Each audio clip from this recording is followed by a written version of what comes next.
Assalamualaikum warahmatullahi wabarakatuh. Perkenalkan, nama saya Ahmad Niamul Hadi dari kelompok pertama. Baiklah, di sini saya akan membahas tentang perkembangan pendidikan di Indonesia. Sejarah perkembangan pendidikan di Indonesia. Maaf. Di sini sejarah perkembangan di Indonesia saya bagi menjadi 6, yaitu yang pertama pada masa Hindu-Buddha, yang kedua pada masa Islam, yang ketiga masa penjajahan Belanda, yang keempat masa penjajahan Jepang, yang kelima masa kemerdekaan, yang keenam perubahan kurikulum dari masa ke masa. Baiklah, masuki yang pertama, yaitu perkembangan pendidikan masa Hindu-Buddha. Yang pertama ialah masuknya peradaban Hindu-Buddha. Di sini saya ambil teori Van Leur, yaitu terjadi hubungan perdagangan oleh bangsa India dan Indonesia. Jadi hal itu memungkinkan menjadi faktor adanya perkembangan peradaban Hindu-Buddha, diantaranya sebagai berikut. Faktor yang pertama ialah faktor politik. Faktor politik yaitu adanya peperangan antara kerajaan India bagian utara dan bagian selatan. Dari hal tersebut, banyak penduduk India Selatan yang lari ke Indonesia dikarenakan penduduk India bagian selatan mengalami kekalahan, akhirnya melarikan diri ke negara Indonesia. Yang kedua yaitu faktor ekonomis dan geopolitika. Indonesia terletak di antara India dan Tiongkok, dan pada waktu itu terjadi perdagangan antara India dan Tiongkok melalui jalur laut. Dikarenakan hal itu, banyak bangsa India yang bergaul dan menetap di Indonesia untuk berdagang. Yang ketiga yaitu faktor kultural, yaitu India mempunyai tingkat peradaban yang lebih tinggi dari bangsa Indonesia. Jadi India sudah mengenal pemerintahan kerajaan dengan sistem yang rapi, dan sudah mengenal adanya tulisan dan banyak karya sastra yang tinggi. Jadi banyak penduduk Indonesia yang ingin mempelajari kultur dari India, mulai dari agama hingga kultur budaya. Baiklah, yang selanjutnya memasuki tahap kedua, yaitu pendidikan masa kerajaan Hindu-Buddha. Zaman Hindu, pendidikan masih terbatas kepada golongan kasta Brahmana dan Ksatria, belum menjangkau golongan mayoritas kasta Waisya dan Sudra, apalagi kasta Parya, karena ketiga kasta itu merupakan golongan bawah. Jadi pendidikan masa kerajaan Hindu-Buddha itu hanya mencakup golongan atas. Selanjutnya yaitu zaman Buddha. Pendidikan berkembang pada kerajaan Sriwijaya yang berpusat di Palembang. Sudah terdapat perguruan tinggi Buddha di mana para murid-muridnya banyak yang berasal dari Indochina, Jepang, dan Tiongkok. Hal tersebut membuat kerajaan Sriwijaya mampu menjadi kerajaan besar dan disegani. Perkembangan kerajaan Selanjutnya yaitu jenis pendidikan. Di sini ada 3 jenis, yaitu pendidikan intelektual, kesatriaan, dan keterampilan. Pendidikan intelektual yaitu pendidikan yang dikhususkan untuk menguasai kitab-kitab Veda yang dipelajari oleh kaum Brahmana, dan kitab Tripitaka yang dipelajari oleh penganut Buddha. Yang kedua, pendidikan kesatriaan yaitu untuk mendidik bangsawan memiliki kemampuan yang berkaitan dengan mengatur pemerintahan dan mengatur negara. Yang ketiga, pendidikan keterampilan yaitu kegiatan yang diprogram secara tertib untuk mendidik kaum Brahmana dan bangsawan keluarga raja untuk memiliki keterampilan dalam hal yang berkaitan dengan kehidupan bermasyarakat atau lainnya. Selanjutnya yaitu lembaga pendidikan. Lembaga pendidikan pada masa Hindu-Buddha bisa dilihat, yaitu yang pertama yaitu pendopo atau percatrik, yaitu tempat murid-murid yang belajar kepada guru, sehingga disebut percatrik. Dengan nama lain bisa sebentar. Selanjutnya yaitu sifat pendidikan. Yang pertama yaitu informal, karena pendidikan masih bersatu dengan proses kehidupan. Yang kedua yaitu religi, karena agama dan kepercayaan sangat kuat. Jadi sifat pendidikan religi itu berperan penting dalam pendidikan masa hidup Buddha. Yang ketiga yaitu pendidikan bersifat hanya diikuti oleh segolongan masyarakat saja, yaitu golongan Brahmana, pendeta dan kesatria, dan golongan keturunan raja-raja. Oke, selanjutnya jenis pendidikan. Pendidikan saya bagi menjadi 3, yaitu pendidikan intelektual, kesatriaan, dan keterampilan. Yang pertama intelektual. Pendidikan ini dikhususkan untuk menguasai kitab-kitab suci Veda yang dipelajari oleh kaum Brahmana, dan kitab Tripitaka yang dipelajari oleh penganut Buddha. Yang kedua yaitu pendidikan kesatriaan. Pendidikan kesatriaan untuk mendidik bangsawan agar memiliki kemampuan yang berkaitan dengan mengatur pemerintahan dan mengatur negara. Yang ketiga yaitu pendidikan keterampilan. Di sini pendidikan diprogram secara tertib, dalam arti pendidikan bagi kaum Brahmana dan bangsawan keluarga raja sudah berjalan dengan teratur. Yang selanjutnya yaitu lembaga pendidikan. Lembaga pendidikan pada masa hidup Buddha sangat banyak. Contohnya yaitu pendopo atau pecatrik, yaitu tempat murid-murid yang belajar kepada guru di suatu tempat, sehingga disebut pecatrikan. Atau bisa juga disebut padepokan. Dari kata-kata catri atau pecatrikan itulah muncul kata santri dan pesantren. Jadi lembaga pesantren sudah dikenal keberadaannya sejak zaman Hindu Buddha. Yang kedua pura, yaitu merupakan tempat para putra-putri raja belajar cara sopan santun dan cara membangun dan mensejahterakan masyarakat. Yang ketiga pertapaan. Pertapaan adalah tempat orang yang biasanya bersemedi dan demi menjadi orang dengan ilmu batin yang sangat tinggi.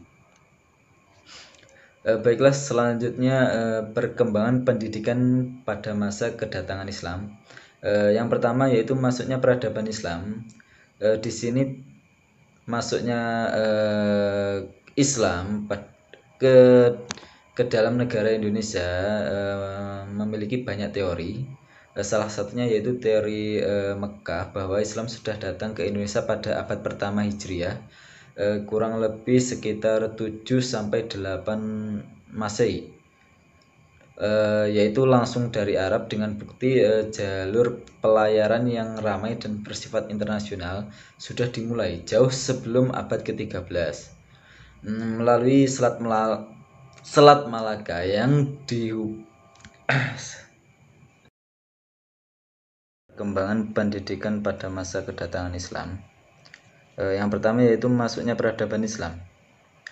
Islam sudah datang ke Indonesia pada abad pertama Hijriah, kurang lebih 7-8 Masehi, langsung dari Arab, dengan bukti jalur pelayaran yaitu melalui Selat Malaka yang menghubungkan dinasti Tang di Cina, Sriwijaya di Asia Tenggara, dan Bani Umayyah di Asia Barat. Selanjutnya yaitu pendidikan masa kerajaan Islam. Pendidikan masa kerajaan Islam memiliki 3, yaitu secara informal, non-formal, dan formal. Yang pertama secara formal, yaitu pelaksanaannya hanya kontak-kontak pribadi antara mubalek dengan masyarakat sekitar. Yang kedua secara non-formal, yaitu pendidikan Islam semakin intensif dilakukan di masjid atau langgar. Yang ketiga yaitu secara formal, muncullah lembaga pendidikan formal seperti pesantren, dayah maktab, dan setelah abad ke-20 muncullah madrasah dan perguruan tinggi Islam.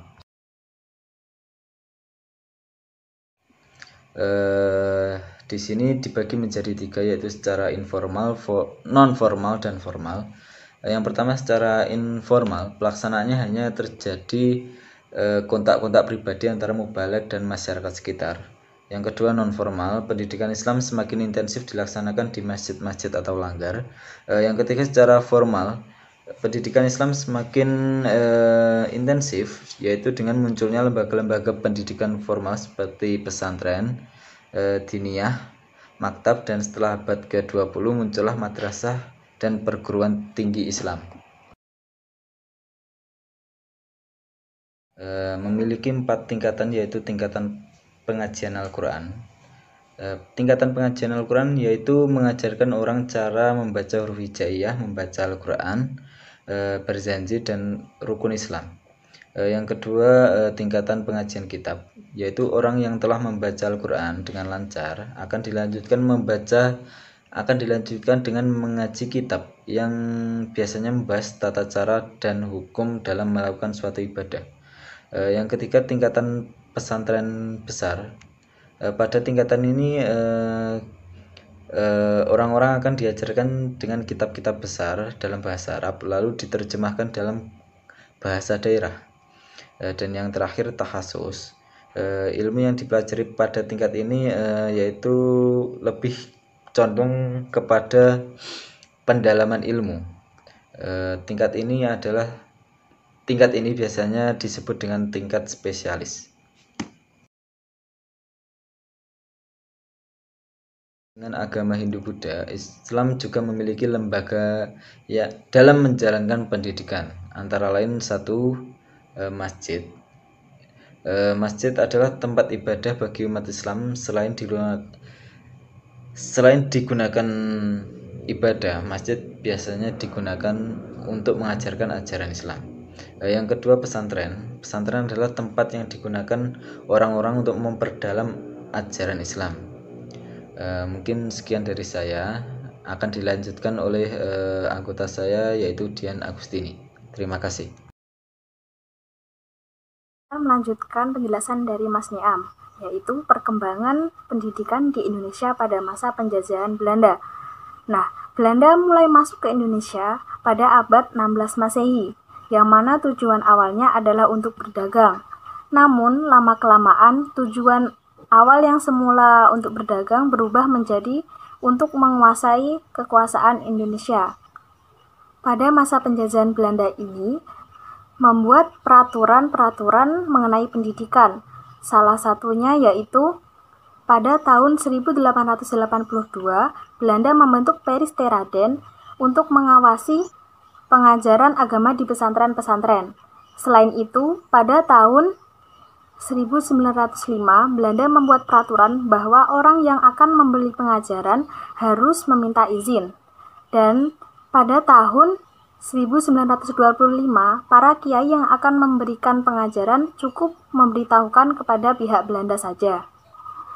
Pada dasarnya, ada 3 periode terkait perkembangan pendidikan pada masa penjajahan Belanda ini.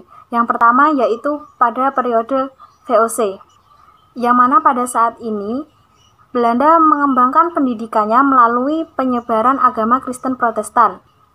Usaha-usaha dalam penyebarannya yaitu dengan mendirikan sekolah-sekolah seperti di Ambon, Batavia, Maluku, dan lain-lain. Periode kedua yaitu pada masa Hindia Belanda. Nah, pada masa ini sudah terdapat tingkatan-tingkatan pendidikan. Yang pertama yaitu tingkatan rendah. Tingkatan sekolah pendidikan rendah ini terdapat 2 bagian atau 2 golongan. Yang pertama yaitu golongan sekolah untuk anak Bumi Putra, dan yang kedua untuk golongan anak-anak Belanda. Untuk sekolah Bumi Putra sendiri terdapat 2 sekolah, yaitu sekolah kelas 1 dan sekolah kelas 2, yang mana sekolah kelas 1 ini diperuntukkan bagi tokoh masyarakat, pegawai pemerintah, dan lain-lain. Sedangkan untuk sekolah kelas 2 diperuntukkan anak-anak Bumi Putra secara umum. Dan pendidikan rendah untuk anak-anak Belanda ada dua sekolah, yaitu yang pertama HIS. Sebenarnya sekolah ini bukan untuk anak-anak Belanda, namun untuk anak-anak Indonesia yang orang tuanya bekerja sebagai pegawai Hindia Belanda. Dan sekolah yang kedua yaitu ELS, yaitu sekolah untuk anak-anak Belanda. Tingkatan pendidikan yang kedua yaitu pendidikan lanjutan. Di sini Belanda mendirikan sekolah-sekolah, diantaranya MULO, yang mana sekolah ini merupakan lanjutan dari sekolah rendah. Yang kedua AMS, yaitu lanjutan dari sekolah MULO, dan yang terakhir HBS, yang merupakan lanjutan dari ELS, namun dikhususkan untuk warga negara Eropa, bangsawan-bangsawan Bumi Putra, dan tokoh-tokoh terkemuka. Tingkatan pendidikan yang ketiga yaitu pendidikan kejuruan.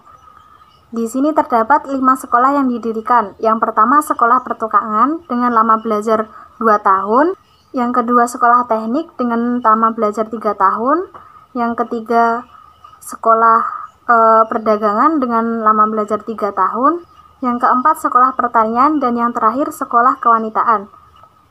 Nah, untuk tingkatan terakhir pendidikan pada masa Hindia Belanda ini yaitu pendidikan tinggi. Belanda mendirikan 3 sekolah tinggi, yaitu sekolah tinggi kedokteran, sekolah tinggi hukum, dan sekolah tinggi teknik. Setelah periode Hindia Belanda terdapat satu periode yaitu politik etis atau politik balas budi. Politik ini muncul pada tahun 1901. Untuk perkembangan pendidikan pada masa politik etis ini, yaitu yang pertama menekankan upaya memenuhi tenaga kerja yang murah tapi terdidik. Yang kedua, lulusan sekolah desa memiliki kesempatan untuk melanjutkan ke sekolah lanjutan, meskipun masih terdapat pendiskriminasian. Dan yang ketiga, anak rakyat biasa sudah bisa mengenal bahasa Belanda di beberapa sekolah dasar, sehingga bisa melanjutkan ke sekolah lanjutan. Untuk perkembangan pendidikan di masa penjajahan Belanda ini, terdapat ciri-ciri umum pelaksanaannya. Yang pertama yaitu dualisme, yang ditandai dengan perbedaan antara pendidikan anak Belanda dan pendidikan anak pribumi. Yang kedua gradualisme, yaitu pendidikan untuk anak Indonesia dibuat sesederhana mungkin. Yang ketiga, adanya kontrol sentral yang kuat. Yang keempat, konkordansi, yaitu semua sekolah mengikuti model sekolah Eropa, yang mana hal ini membuat terhalanginya penyesuaian keadaan dengan di Indonesia. Yang kelima, tidak adanya perencanaan pendidikan secara sistematis. Dan yang terakhir, keterbatasan tujuan setelah lulus sekolah. Ini adalah perkembangan pendidikan di Indonesia pada masa penjajahan Jepang.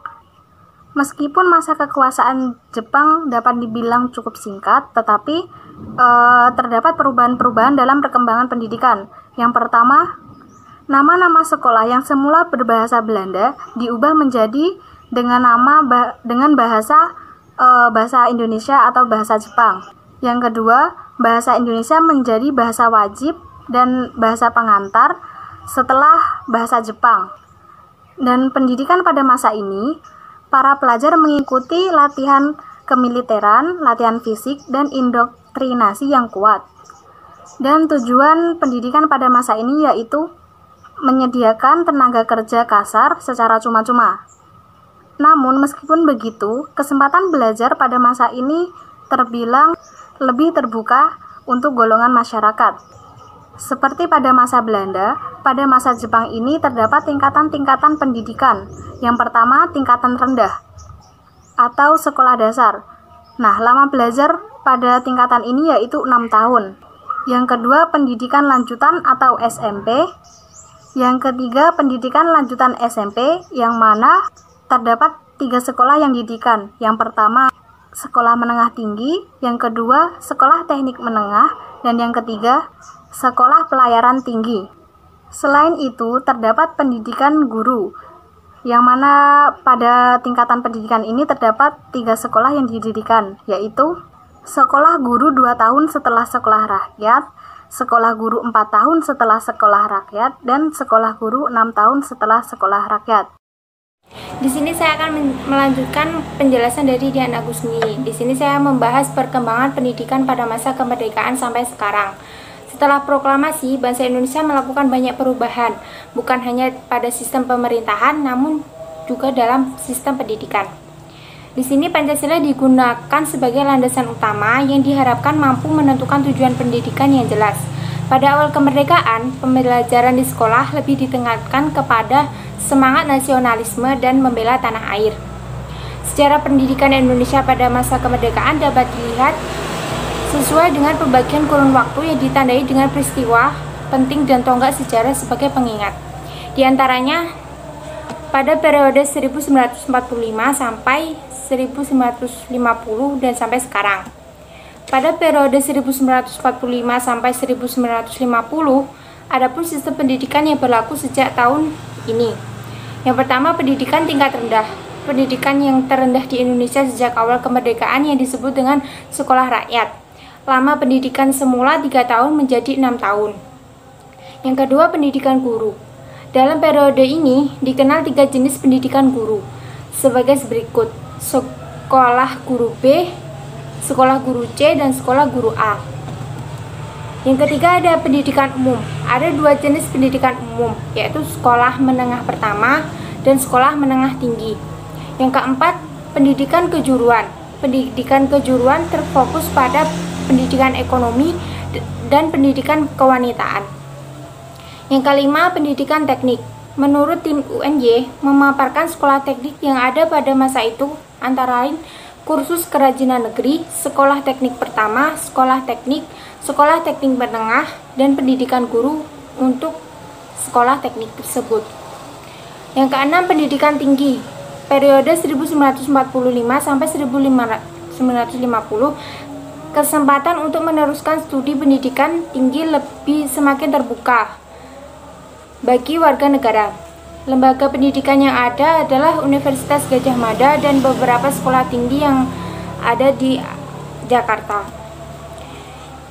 Yang kedua, periode 1950 sampai 1975. Pada periode ini, sistem pendidikan dirubah lagi menjadi pendidikan prasekolah dan pendidikan dasar, yaitu taman kanak-kanak dan sekolah dasar. Pendidikan menengah umum yaitu sekolah menengah pertama atau SMP dan sekolah menengah atas. Pendidikan kejuruan tingkat pertama yaitu SMEP, SKP, ST, SGB. Sedangkan tingkat menengah yaitu SMEA, SGA, SKMA, SGKP, SPMA, SPM, STM, dan SPIK. Pendidikan tinggi yaitu universitas, institut teknologi, institut pertanian, keguruan, dan sekolah tinggi dan akademik. Kemudian pada periode 1978 sampai sekarang, pada periode ini sistem pendidikan lebih dirinci lagi sebagai berikut: pendidikan prasekolah atau TK, pendidikan anak usia dini atau PAUD, pendidikan dasar, kemudian sekolah menengah umum yaitu ada SMP dan SMA, kemudian pendidikan menengah kejuruan SMK, pendidikan tinggi yaitu universitas, institut, sekolah tinggi, diploma, akademik, dan politeknik.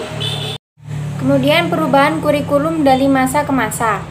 Yang pertama, pengertian kurikulum. Kurikulum berasal dari bahasa Yunani dari kata kurir yang artinya pelari dan kurir yang berarti tempat berpacu atau tempat berlomba.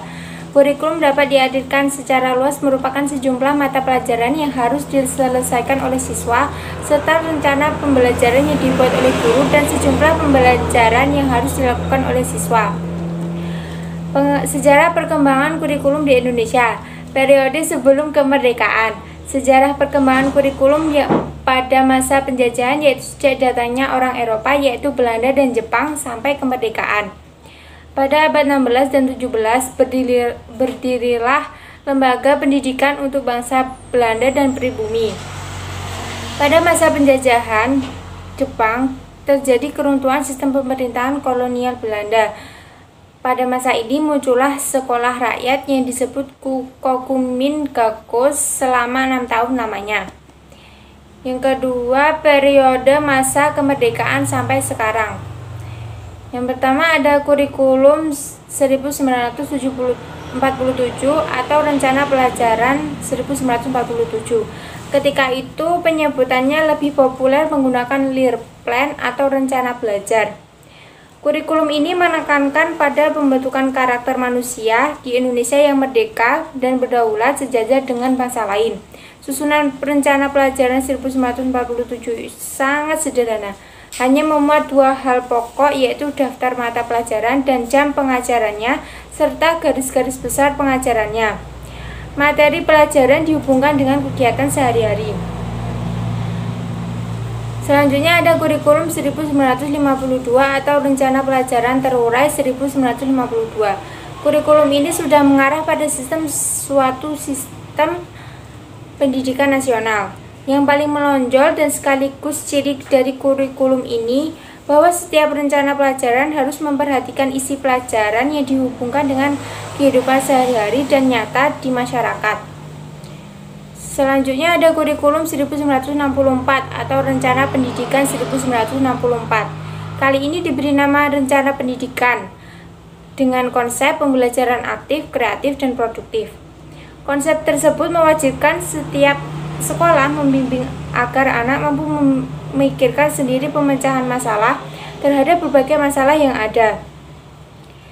Kemudian ada kurikulum 1968. Kurikulum ini lebih ditekankan pada upaya untuk membentuk jiwa manusia Pancasila sejati. Adapun metode pembelajaran yang digunakan pada kurikulum ini sangat dipengaruhi oleh ilmu pendidikan dan psikologi pada akhir tahun 1960-an, seperti metode EJA yang digunakan pada mata pelajaran membaca dan lainnya. Kemudian kurikulum 1975. Latar belakang kelahiran kurikulum ini akibat dari banyaknya perubahan yang terjadi dari dampak dari pembangunan nasional.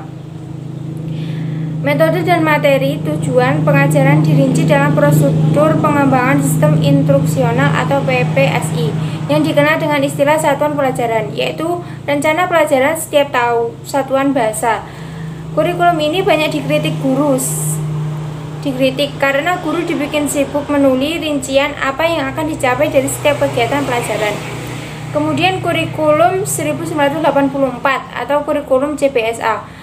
Ciri khusus kurikulum ini pengajarannya yang berpusat pada anak didik melalui cara belajar siswa aktif. Terdapat pada pendekatan atau sering kita sebut dengan CBSA. Materi pelajaran juga diberikan dengan konsep spiral yang artinya semakin tinggi kelas atau jenjangnya semakin dalam dan luas pula materi pelajarannya.